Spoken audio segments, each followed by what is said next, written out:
What you're going to see tonight is a solo show, and that's stand-up that thinks too highly of itself. It's stand-up that went to private school, but I did. So, and all that really means is that we're going to joke our way to a few moments of sincerity, and I know it's very easy to make fun of sincerity, right? Like, very easy to make fun of, right? Effortless. But I think there are times when sincerity can be good. And the only other thing I want to point out is I talk about moms, I talk about dads a lot in this show, and we all have different structures of family. So just know when I say moms, I mean the parent that carries snacks. When I say dads, I just mean the parent that's most withholding. They're gender-neutral terms. Apply whoever makes sense to your lived experience.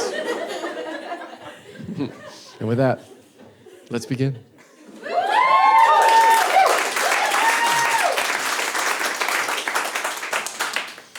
This is my face, all the time. And I bring it up because the way I look has always been so important to my self-esteem. Like, my mother's a beautiful woman, and she talks to me like I am also. She was getting ready for a family event a few years ago, and she turns to me, she's like, "Lucas, you're only beautiful once. So, enjoy it." It's like, my mom didn't know how to raise a son, so she was like, "I'll raise a trophy wife." And here I am. People love to tell me what I look like a lot because of the mirror shortage. And sometimes it's fun. Like, I was walking in Manhattan and a man saw me and he just shouted, "Not another Spider-Man." I was like, no promises, you know? They're gonna run out of people. Sometimes it isn't always clear that it's a compliment, though. Like, a friend of mine told me I look like the lead character in the Netflix show You. Fraught, isn't it? Because that's a show about a stalker who becomes a murderer, so another successful American small business. But at first, I thought it was a compliment. I was like, oh, cool, I look like the hot guy from Gossip Girl? And my friend was like, no, you don't look like him. It's not how he looks, it's how he acts. Like his style of stalking. I was really upset, right? So I followed my friend home, and I haven't heard from him since. The comment I get most about my appearance, though, is people would be like, "You know what, you look like you could be from, like, right out of the 50s. Okay, yeah, because I'm a person? And there were people in the 50s? Anyone could be from the 50s. I feel like what people are saying is like, yeah, but you look like you would have enjoyed the 50s. Like, inadvertently, I feel like people are saying, like, your face reminds me of the patriarchy at its best. Because you got that face of white privilege, but before white guilt, so there's no wrinkles.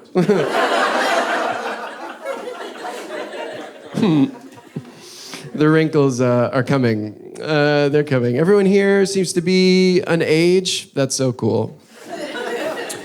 I can't tell ages anymore. I can't. I got friends in their early 20s. I also have a puppy. You can't tell them apart. All I see are these energetic beings like running around trying to show strangers their tummies. Either way, they're not allowed on the couch. It can be hard to tell what age I am, right? Because puberty let me down. I can't wear a backpack in public. People think I'm running away from home. TSA agents worry about me. I took a plane ride, that's what I call it. I took a little zoom, zoom, vroom, vroom, and I showed the TSA agent a ticket I bought with big boy money, and then I walked away, and as I walked past, they shouted, "Where are you going?" And I said, "New York." And she said, "By yourself?" Right, in retrospect, I kind of think she was flirting with me, but I'm so used to being treated like an unaccompanied minor, I was just like, don't worry, I'm meeting people there. Buddy system, I'll call you when I land. Now, some of you astute observers will be like, you don't look that young. That hairline's boop, boop, boop, moving up. And it's, I need you to know, I make the barber do that. I make them do it. I go in, they're like, where do you want your hairline? Where it naturally is? Here? And I'm like, no. I want to be relatable. Is it working? I don't know a lot of you, and I love that. I love strangers. They give me hope. As a kid, they're obviously very scary, because you're just like, oh no, maybe someone will take me away from everything I know and love. But as an adult, you're just like, oh, can you? I didn't know that was an option. I get on the subway trying to make eye contact. I'm like, is it you? Is it you? Somebody take me away. Let's start over, okay? I got my backpack on. I'm ready. I'm all set with family. I'm all good. I've had my fill. I'd say family is my least favorite group project. Because it's like in school, right? There's always somebody who has to do the majority of the work. And it's never dad. It's never the dad. Everyone I know is raised by their mom and executive produced by their dad. You know what I mean? Like, you need him to get the project made, but he isn't like in the editing bay, right? He's just showing up at the end of the day like, this is all my money's getting? Another Spider-Man? God.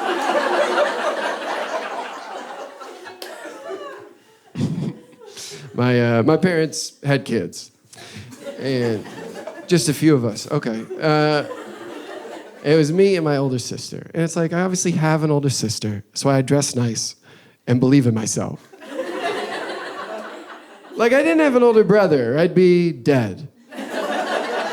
Have you ever heard a younger sibling talk about how they were treated by their older brother? It's horrifying. I'll be talking to my buddy, I'll be like, my older sister and I, we used to play house. My buddy will be like, my older brother and I, we used to play, he left me in the washing machine. For 3 days. And it's like, they're so gaslit, they don't even know that that's wrong. So I'll be like, oh, I'm so sorry. And they're like, no, you don't get it. It was a delicate cycle. He used fabric softener. So actually, I thank him. I thank him for what he did. My brother works in finance now. Can you believe it? It's like, yes, I can. Because it's a predatory industry. So. Are there younger siblings here? Whoa. Wow, way to speak up. Most younger siblings think that's like a trick. They're like, he's gonna give me a noogie. It's crazy. It's annoying being the younger sibling, because parents assign roles on a first come, first served basis. So if you're the youngest, you just get whatever's left. Like, my sister got car sick, so I couldn't. Like, I did, I just wasn't allowed. My parents are like, you can't be car sick, but here's what you can be, accommodating. I really am, you know? Excuse me.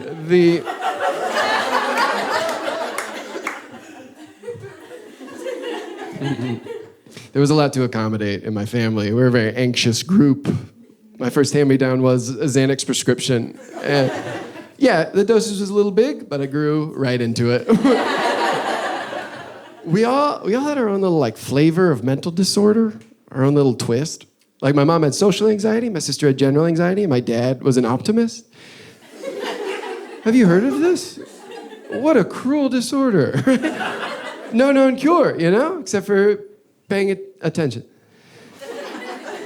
Even a little bit, but blinders on for my guy, and we all had issues, or as my dad said, everyone's great.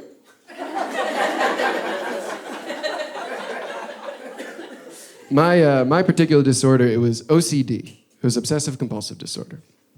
Thank you. That was nice. Everyone was silent at the same time. My OCD wasn't about, like, cleanliness or organization, which is pretty common, but I was just addicted to these little rituals I thought prevented bad things from happening. So I wasn't washing my hands all the time, but I was like, I'm gonna touch this doorknob 8 times. All right. Now the dog won't die. It sounds weird, yeah, for sure. But I need you to know our family dog is 42 years old. A homeowner, actually. They're doing great. I'm really proud of them.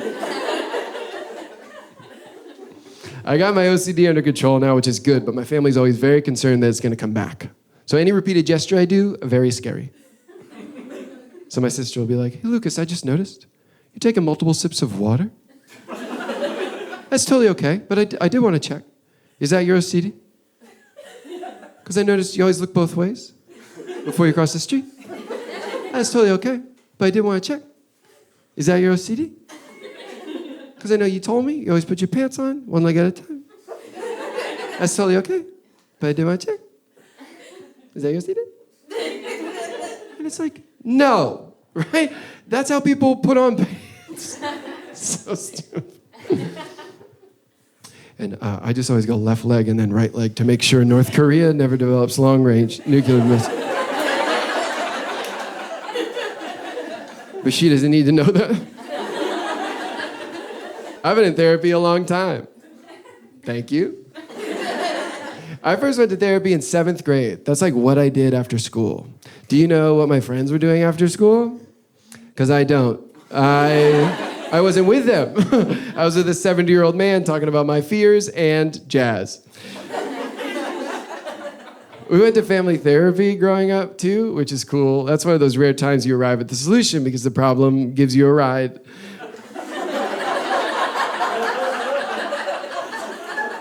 The therapist was like, what brought you in today? I was like, the things that brought me in today?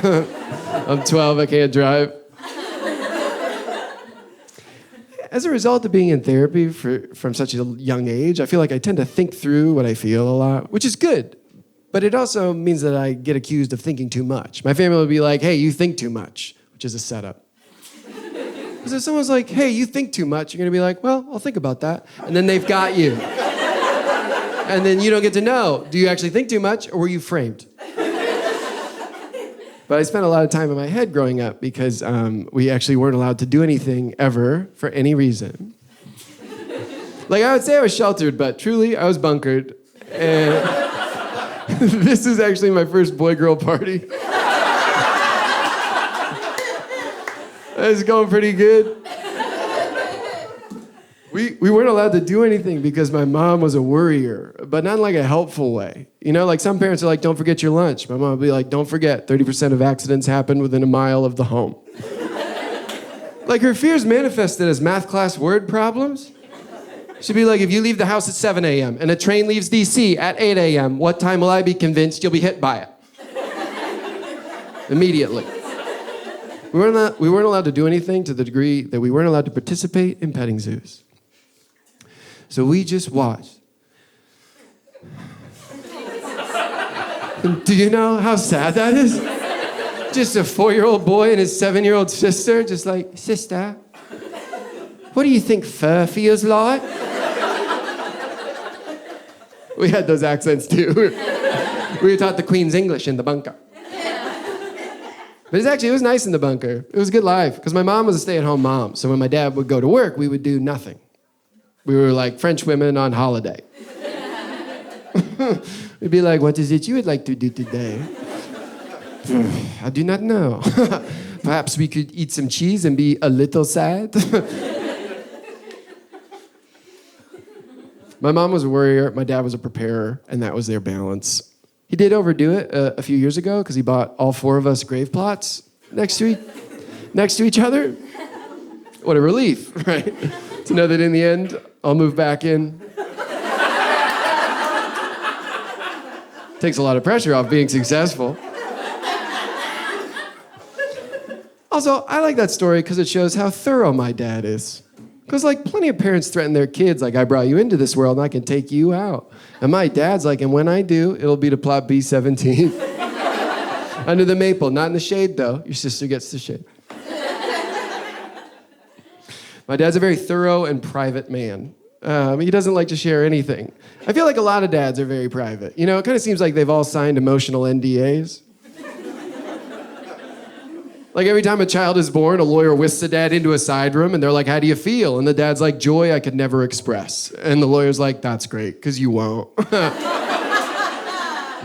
Like, I'm all for saving the environment, but if we get rid of cars, where will we talk to our dads? The phone? Okay, dreamers. The dinner table? Not sure they're allowed there. My dad doesn't like share anything that's wrong with him, especially medically. Like, I was back home visiting him, and he was in the living room, and he was stretching. And I was like, hey, are you stretching? Because I'm really good at talking to him. And he was like, yeah. Because he's great at ending our conversations. And I said, well, for anything in particular? And he was like, well, I tore my rotator cuff 5 years ago. It's like, nice. No one knew that. No one knew that. I was like, how did it tear? Under the weight of your secrecy? He doesn't share anything that's wrong with him. He had prostate cancer, and he's totally fine. But he had to tell me, and he was like, I had prostate cancer, and your grandfather has prostate cancer, so that means you have an increased chance of having prostate cancer. And I was like, I knew we had something in common. Oh, I wish it weren't this. Wish it had been sports. Or a TV show. We couldn't have both just liked The Price is Right. That is a show I watched because I thought it'd help my relationship with my dad. Because he was always like, you don't know the value of $1. Yeah, I was like, oh yeah? I bet you don't know the value of this brand new jet ski! The thing my dad and I do have in common is I also don't admit when I'm sick, and I do think that's how I'll die. I'll go to the doctor, they'll be like, you're very sick. I'll be like, nah, and then my gravestone will say, he was. Which will be easy to read, because it's in the sun. I'm just not the favorite child. And I know that for a fact, because my dad named a boat after my sister, and he named no boats after me. And he has 2 boats. One's named the Rosie O, the other's just not named. There's a little blank space for what could have been, you know? And it was always okay, though, that I wasn't the favorite. Because I knew my dad loved me as much as he could legally say. And because Mom was there. And we often divided our households. My sister and my dad were very similar. My mother and I were very similar. And that's true. We were both born second, both performers, both educators. Before I was born, my mother was a middle school French teacher. And I am a substitute teacher in the New York City Department of Education. Thank you. They pay me in applause. I am a substitute teacher, so it's Mr. O'Neill, and we're going to watch a movie for the rest of the show. So, put it on. It's the birth video from health class. It's all I could get licensed.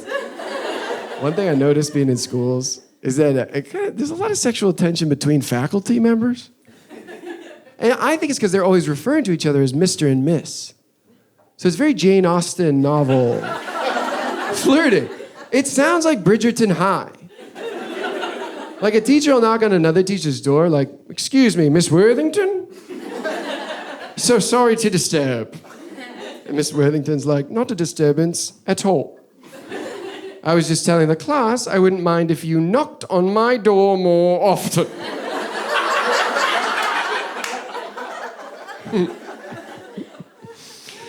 But like a good teacher, my mom made sure we all felt included.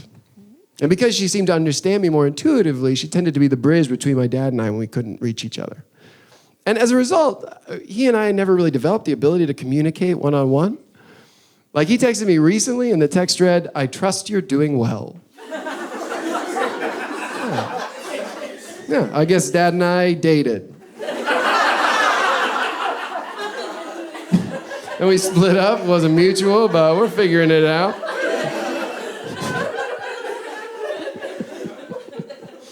I know I'm ragging on dads a lot, and I want to be clear, I have a lot of empathy for dads because I am the dad of my friend group. Yeah, and you know, that just means my friends hide drugs from me. They hide drugs from me. We were at a wedding, some of my oldest friends were getting ready, and I found a little black box with a tiny bag of cocaine in it, which I recognized from movies. And I see the cocaine, and my friend Max sees me see the cocaine, and he's like, you weren't supposed to see that. And I was like, well, you were supposed to do your math homework first. So, guess we're gonna do it right now. If you do cocaine at 5 p.m. and the reception's at 7 p.m., what time will you be convinced you have the best business idea in the world? Immediately. There is hope for men.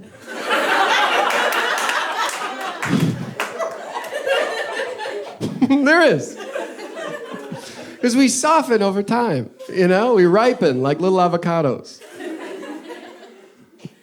Like my dad's way gentler now, which is great.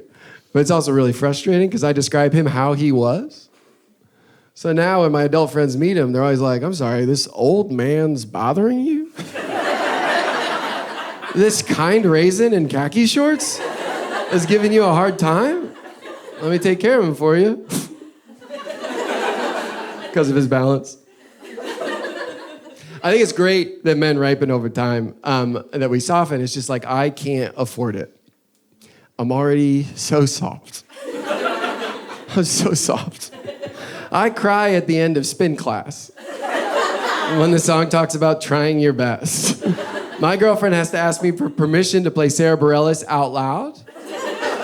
And most of the time I say, I'm not up for it. I told my therapist the show is called Emotional Man, and she said, perfect. How many feelings do you have to have for a professional therapist to be like, medically speaking, it's a lot. I just don't have a real classically masculine vibe. Thank you. Never a protest, only silent affirmation. I'm not self-conscious about it either, you know? I'm just very conscious of how often cashiers call me honey. Regularly, not all cashiers, right? Not black women, they call me baby. I like that. That's the most I ever feel like a man. I just mean like another white dude to be like, that'll be 8:36, hon. And you're like, okay, chief. There is this idea of masculinity that's just so prevalent and so, restricted. So much bonding for men surrounds violence. American football, very violent. Video games, very violent. Guns, obviously, very violent. And I'm sure you're all at this show, so we probably all agree about guns. You shouldn't just hand someone a gun. And the majority of the country agrees with that. I got a Southern conservative gun owner to agree with me on gun control. And here's what happened. I shot a gun. It was the only time I've ever shot a gun, and it was very scary. How good it felt. Wow. What a little secret. My goodness. And it was at a gun range in Georgia. Gun ranges, of course, the libraries of the South. I made a lot of assumptions about the South, but that one, I nailed that, okay? The only one I got wrong was I thought grits was a racial slur for oatmeal. But it turns out it's its own mush. So I was staying in Lawrenceville, Georgia, with a family with 4 boys living at home, ages 18 to 24. And so for a week, it was like I had 4 bullies. And so all week they were like, we gotta get you shoot a gun, we gotta get you shoot a gun. Like it was some sort of liberal conversion camp. And at the end of the week, we went, because they were bigger than me. And we pull up to the gun range, and it's located right next to a Baptist church. Sure. Of course, right? Do you remember when Baskin Robbins and Dunkin' Donuts were like, we should probably be in the same place? That's what the South decided, but with guns and Jesus. They're like, we're shooting and praying in some order, so might as well share a parking lot. So we walk in, and we walk up to the woman behind the counter, and we want to shoot a gun, and she's like, duh. And then they let me, which is crazy. They shouldn't let me shoot a gun. My dad doesn't let me light the grill alone.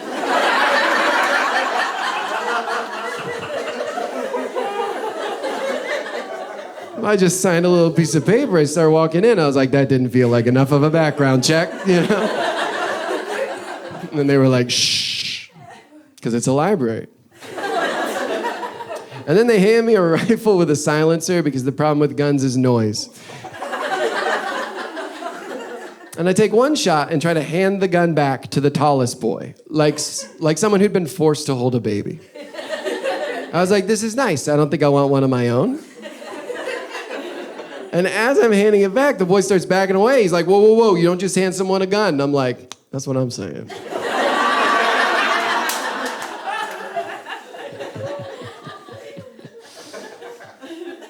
But this idea of masculinity, this alpha, aggro masculinity, is so prevalent. And so I actually feel relieved that I'm softer than my dad and he's softer than his. It feels like we're breaking a pattern that needs to be revised. And my dad is like way softer than his dad. I worked for my grandfather when I was 13, and he owned a vending machine company. And one day I got a delivery truck, and I drove it around the parking lot. And I did that for a very good reason, and that was that an older boy told me to. So I park, and my grandfather sees me, and he walks out, and he goes, "Do you have balls? Do you have balls?" He repeated himself because I come from a long line of showmen.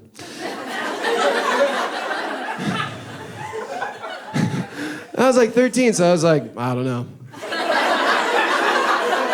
Maybe they just got here. I haven't done inventory. And he said, "Well, you won't if you do that again." Yeah, cute. Little castration threat. Something he picked up at Montessori school, probably. But again, I was 13, so I was like, okay. You made riding a bike a lot easier. It wasn't a useful threat, especially given our family history. It would have been way better if he had been like, "Do you have a prostate?" Well, you won't if you live long enough. Pretty hereditary cancer, but get that checked. I know men aren't like the only problem, just like the big one. Anybody can be withholding, right? My mom's mom was pretty withholding. She was very tricky. Sometimes I would feel like I'm too jaded, and then I'd hang out with Grammy Betty, and I'd be like, "I'm fine."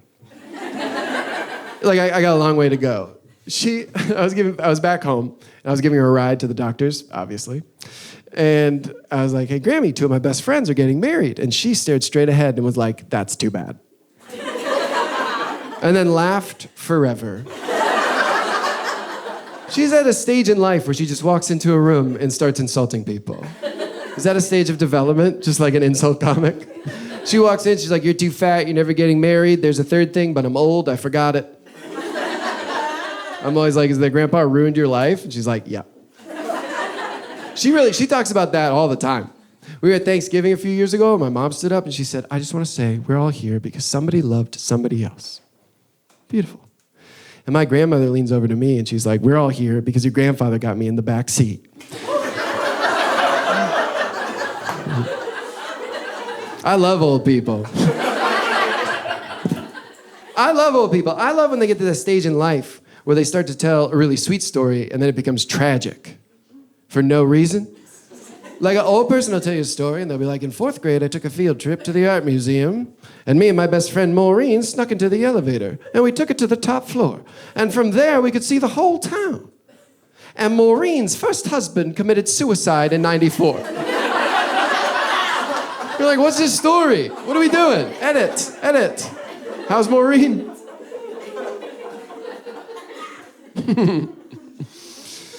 I've been spending a lot of time with old people because my sister did this really cool thing, and she married the oldest man she could find.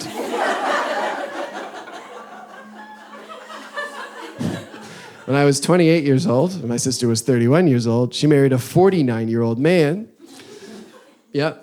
So I did not get a brother-in-law, but I got a stepdad. And that's awesome, because my parents stayed together, so I never got one. Maybe he'll buy me a PS2. Now, some of you are like, pretty big age gap, but maybe you and him have some common interests. And it's like, well, he's a beekeeper, so no. Not a lot. Also, his name is George, so. Is he only 49? Do you know what I mean? Can you be named George and be less than 72? Legally, I don't think so. You name George, you're either an old man or a baby king. And he doesn't have baby king money. Also, they want to have a kid. I'm like, cool. How old is the baby going to be? 17? I don't know. I just don't want a nephew that's older than me.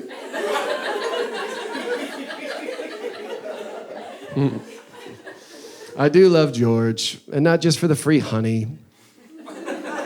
The age gap actually hasn't been like a big issue. It did come up one time, though. We were suit shopping for the wedding, and it was me and my sister Hannah and George, her betrothed, and then his sister Carol. Carol. Yeah, Carol. I'm just telling you Carol's name so you know George isn't even the oldest one there. So we go out after dinner. It's about 4:45. And we go to a Men's Warehouse, the Sparrow's Pizza of men's fashion. And we walk in, and a pair of suspenders wearing a man comes up to us. And he's like, "What are you here for?" And my sister's like, "A wedding." And I said, "My bar mitzvah." Right? Which is like a fine joke for here, but at a Men's Warehouse, crushed. I got 3 pairs of pants just for that punchline. So then we start trying suits on me, right? We're trying on blues, trying on grays. Those are the only colors that go with my skin tone. And after about 10 minutes, the pair of suspenders go to George. They go, "Hey, George, do you want to wear a suit that matches the groom?" Yeah, for about 10 minutes, I was going to marry my sister. And I was worried she was settling, right? But not that much. Incest is the most you can settle. It's like, you didn't even leave the bunker. So I don't know how we're getting in a situation. My sister just goes, "Oh, no, we're all mismatched." And I was like, "No, we aren't all mismatched. Carol and I are just friends." But she is coming to my bar mitzvah. So.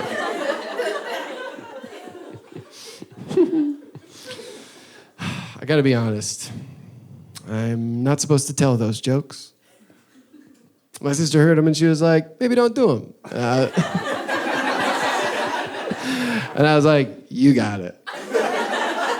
And then I immediately stopped doing them on every show she comes to and every show George comes to. But my shows start pretty late.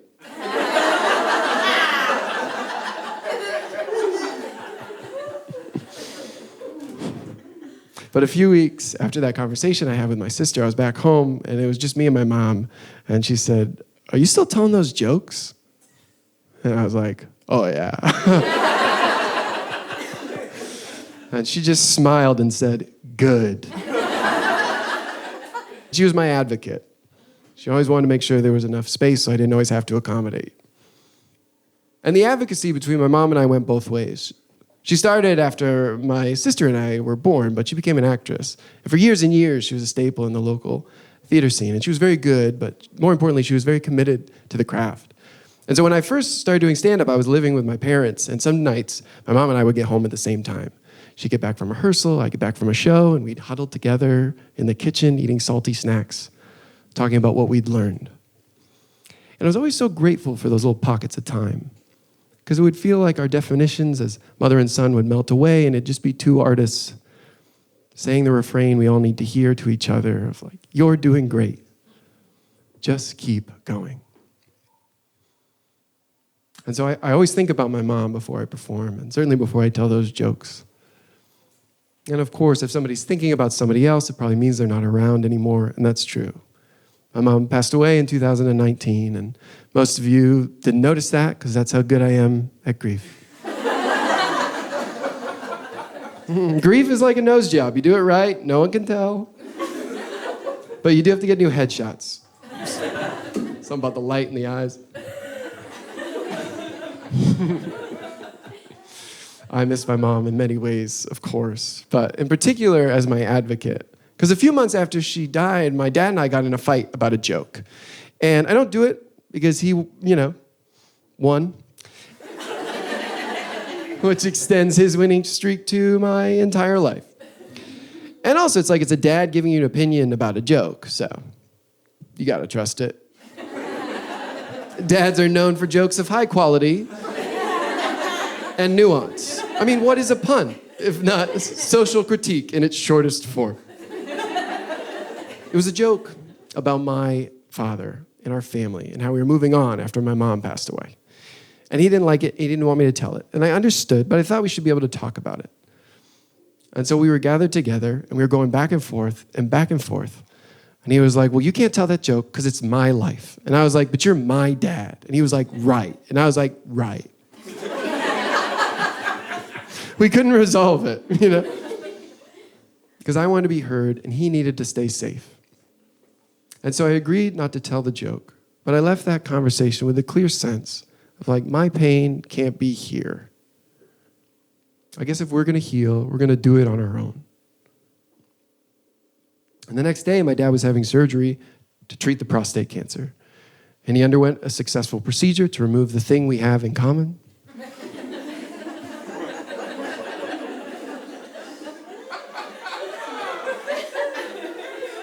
And I called my sister later that afternoon and I said, hey, just so you know, I'm not coming home for a long time. And that was February of 2020. And in March of 2020, I moved right back home. Plot B17, what's the move-in policy? I'm coming for you. That's true. I moved into a small house, and at the end of the driveway was a graveyard with the 4 grave plots that my dad had bought. Before that, I lived a normal life. My girlfriend and I lived together in New York City. We had no kids and 32 succulent plants. And then we moved to a rural part of Maine, which is redundant. Describing the rural part of Maine is like describing the fun part of Catholicism, right? It's like, that's the whole thing, baby. We moved to a rural part of Maine, and my girlfriend settled in really well because she's an introvert. And my girlfriend and I have been together a long time, but she is so introverted that when people are like, what is she like? I have to be like, oh, I don't know yet. She's got a beautiful voice, I hope. I'd love to hear it someday. I'd love to know her name. But my untitled girlfriend settled in really well, and she planted a garden in front of our house. And she planted a bunch of things, but one of the things she planted was sunflowers. And there's a really cool math to sunflowers. I don't know if you know this, but the seeds in the center, they follow the Fibonacci sequence. And so all the seeds cascade down along this golden ratio, and they overlap and create this incandescent, hopeful flower. And I know that because while my girlfriend was gardening, I was on my phone. Yeah, I was on my phone. We're all on our phones so much. We're so addicted. I just said phone, and a small part of all of our brains were like, oh yeah, my phone. I wonder what it's doing. Does it miss me too? We're on screen so much, I worry about the next generation. I'm worried I'll have a kid, they'll make eye contact, I'll have to apologize. Yeah. Be like, I'm so sorry, he's an old soul. He's just diagnosed with attention span. I mean, our phones make us sad. I think it's because they give us too much information to process at once. Like, you'll go to check the time, and your phone will be like, we've been expecting you. You got 2 texts from your crush. That's pretty good. You got an Instagram comment from your ex. You're going to need a sign for that. And you got a low balance alert, and you're checking. No savings. No, both. And the planet is drowning. No, burning. No, both. And that's just the lock screen. You don't even have to dive in to be devastated. You know what I mean? It's stressful enough checking the time. You're just like, I have less. I don't like big tech. That's why I don't like big tech. I really hate that they call themselves big tech. Doesn't that seem like they made up their own nickname? Like they switched high schools, they wanted to seem cool. Like we're doing roll call for American Industries, and we're like, okay, oil and gas, and they're like, here. Hook 'em. Okay. Technology, they're like, it's tech. It's actually big tech. It's actually big tech has a girlfriend. It's actually big tech has 2 girlfriends. The tech is big, and the big is tech, and the tech, big. We're like, great, good. Great. Has anyone seen manufacturing? And then the class is like, they moved.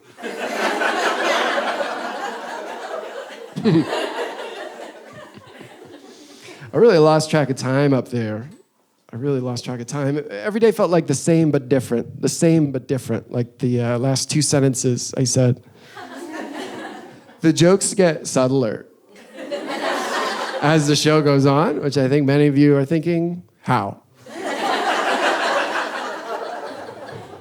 But I lost track of the days of the week, and I had to come up with a little hack to try to keep track of what day of the week it was. And you can use this. This is a good one. You can use this.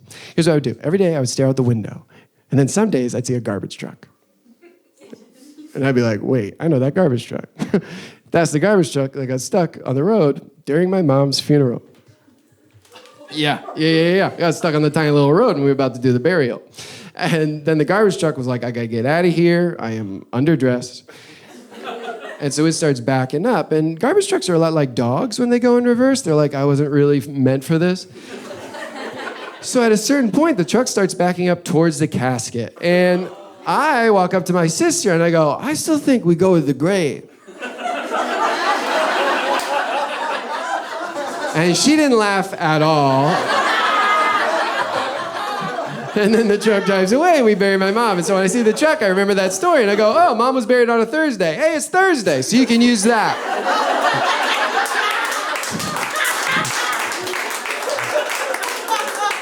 If you're sick of Google Calendar.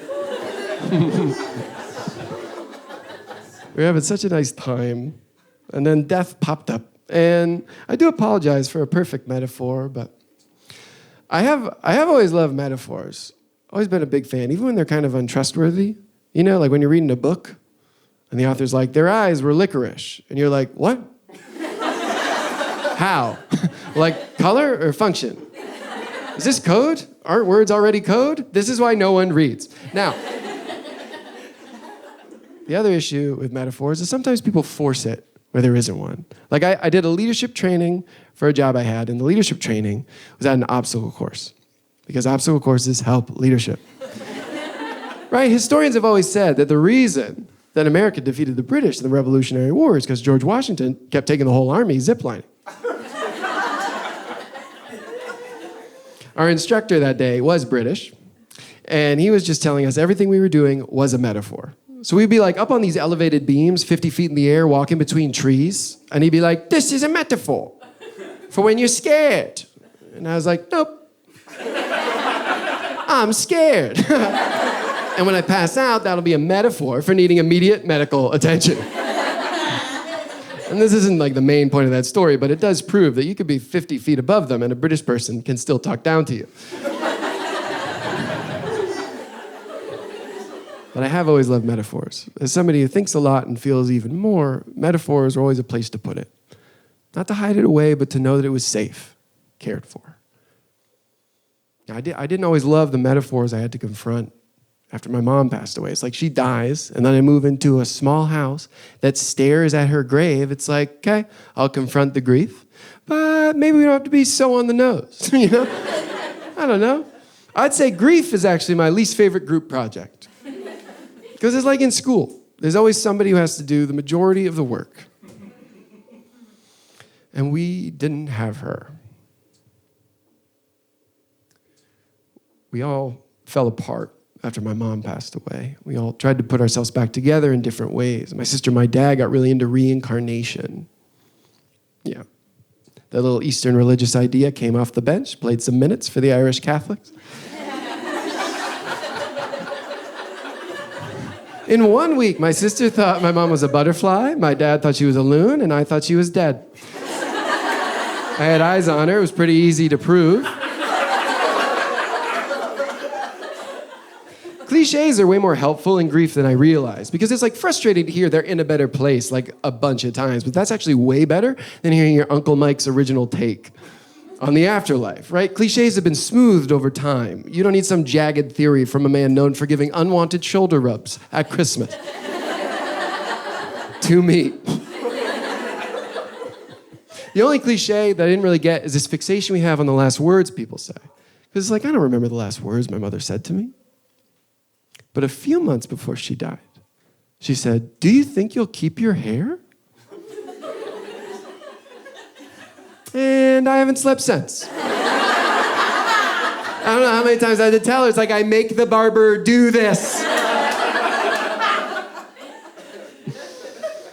But you have to use humor to move through it, even if it doesn't seem funny to anybody else. My sister and I were on the phone recently, and she just became a mother, and she was talking about how hard it is. And she said, "I don't know how mom did it." And then I said, "Well, she died young." And then we laughed forever, like two little sociopaths raised by Grammy Betty. I've written jokes I think are too dark to say on stage, for example. My mom passed away from ovarian cancer, and I started to feel guilty because I'm the youngest child. So it's like I was the last one in there. Did I leave the oven on?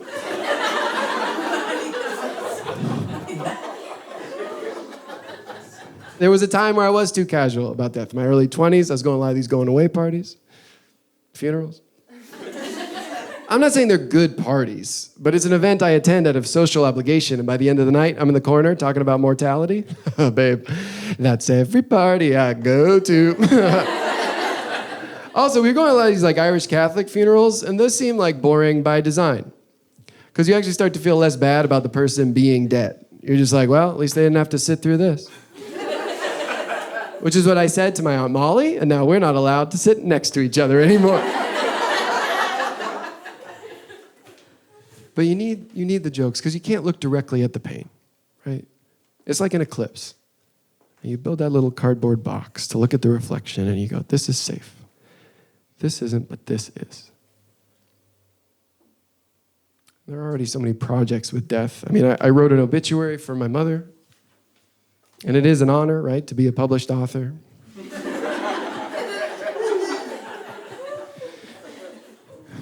But there's a problem with obituaries, and it's that not everyone reads the paper. So you actually got to make a death announcement for each social media platform, for each age group of person. So you do the paper for the boomers, but then you got to do Facebook for Gen X, you Instagram for millennials, and then you do a TikTok. And I didn't want to do it, okay? I didn't want to lip sync to Katy Perry's The One That Got Away, but you gotta let the kids know that we lost one.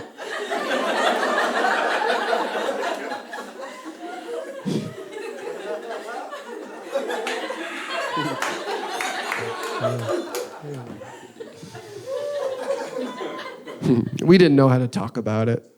My dad and I certainly didn't. I mean, we were so reluctant to talk about my mom's passing that we were relieved when politics came up. And we'd be like, that's mom's favorite flower, immigration. Let's do that. The thing my dad and I could do is we could play pickleball. Yeah, and if you've never heard of pickleball, that's amazing, because it's the loudest game in the world. And it's also one of the fastest growing pastimes in the country, second, apparently, to fascism. So it's too popular with too many people for my comfort level, but my dad loved the game, and so we would play every day. And we would try to connect through the game, but we had pretty different strategies for going about it. Like, I'd be like, Mom always loved summer. It's crazy living through one without her. And he'd be like, when you serve, you want to hit it deep in the box. Because if you put it in front of me, I'm going to have a field day. I wonder if we've had enough time to process this level of grief. He'd be like, the third shot's most important. Because that allows you to get to the net, and that's where the action happens. Like, it doesn't always feel like we're on the same team. And he's like, point, I've won again. He was really good, yeah. But I was really glad that we played. Because it felt like the one thing we could do to prove to each other we were still showing up. It was like, I can meet you here, even if I don't know what else to do. And it's like, of course, we didn't know what else to do. Because your expectations of grief are so different than the lived reality. It's like an escape room versus a room you need to escape. It's like, either way, I want every clue, and I want to apologize to my friends that we're spending my birthday like this. The thing that I didn't anticipate most of all about not having a mom anymore is I now do normal adult stuff, and no one's impressed at all.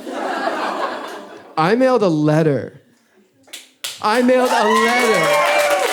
That's right.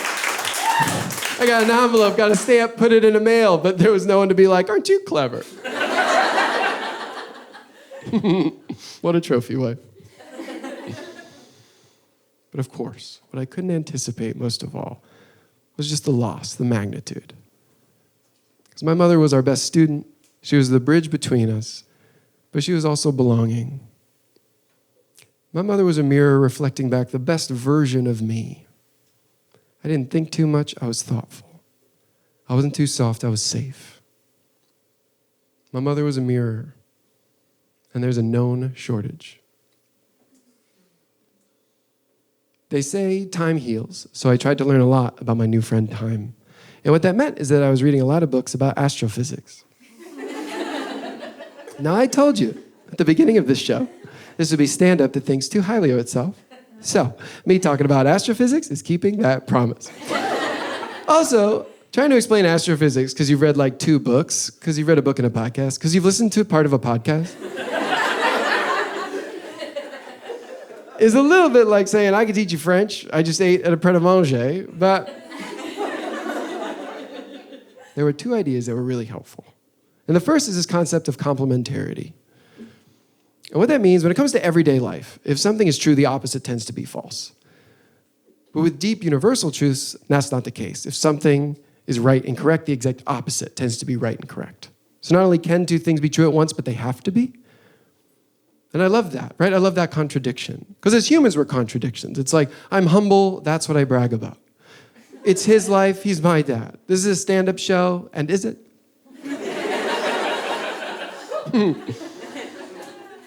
And that's what grief is. These conflicting moments of joy and pain, of missing the person you love and loving the way they still show up in your life.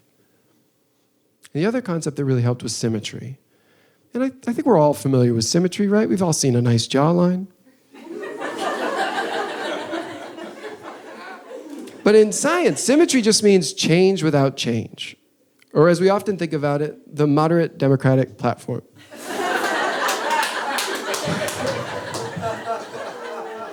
And that's what grief is. The moderate democratic platform. And change without change. Because there's no arc to grief. There's no 3-act structure. There's no setup and punchline. It's just the same, the same, the same, the same, until it's different. My mother was a beautiful woman, and she talked to me like I mattered. People like to tell me what I look like a lot, and I get this one all the time. People will be like, you know what? You look just like Cindy. And I say, thank you. You know, you're only beautiful once. And for my mother, that once just happened to be the whole time. My dad and I kept having the same fight over and over again. And we finally had one of those big fights where it feels like if you don't clean it up right away, you maybe never will.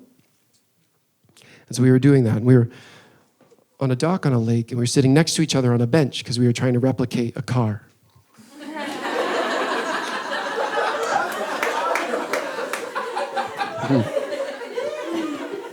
And we eased into the conversation with something light, like the U.S. foreign policy in China. And we were going back and forth, and eventually my dad said, well, the truth is, Luke, I'm scared of you. And I thought, that can't be. And he said, but not physically. I was like, well, that can't be at all, okay? I'm 3 inches taller than you. I'm half your age. We're by water next to a boat you didn't name after me. The motive is clear, man. You should be terrified. But my dad said he was scared of me, and something broke, right? Or broke free. Because this whole time, I knew we were 2 people navigating a future we'd fought so hard to prevent. But what I kept missing, or couldn't see, is that meant we were 2 people looking at each other, wondering if we were doing enough. Both without the one person who always showed us that we were. I cried a lot that day. It was like the end of spin class. And they were playing Sarah Bareilles. But it's also the day my dad and I started coming back to each other. Not all at once, but bit by bit. As if revising a pattern we'd finally broken. So if I could be sincere for a moment. I share all of this not because it is hilarious. Although, given the silence, it clearly is. But because we can't heal alone. There's no self-made man. So if I could offer up my jagged little theory, it's just that grief is this collection of conflicting moments of joy and pain that slowly over time brings you closer to healing, like the seeds at the center of a sunflower. When overlapped with the patterns of others, it makes something bright and bold that looks a lot like hope. My girlfriend and I...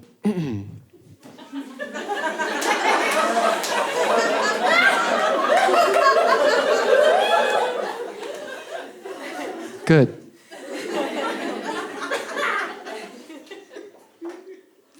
My girlfriend and I moved back to New York.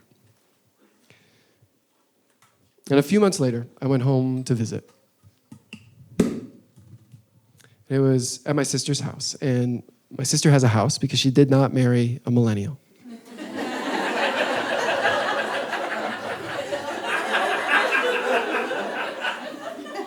And it was me and my sister and my dad and my sister's 2 kids. They were born just a few years ago, so they're 18 and 21.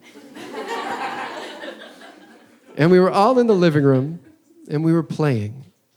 It was light, it was free, it was joy. It was like 5 French women on holiday. And in the backyard, you could see one tall row of sunflowers.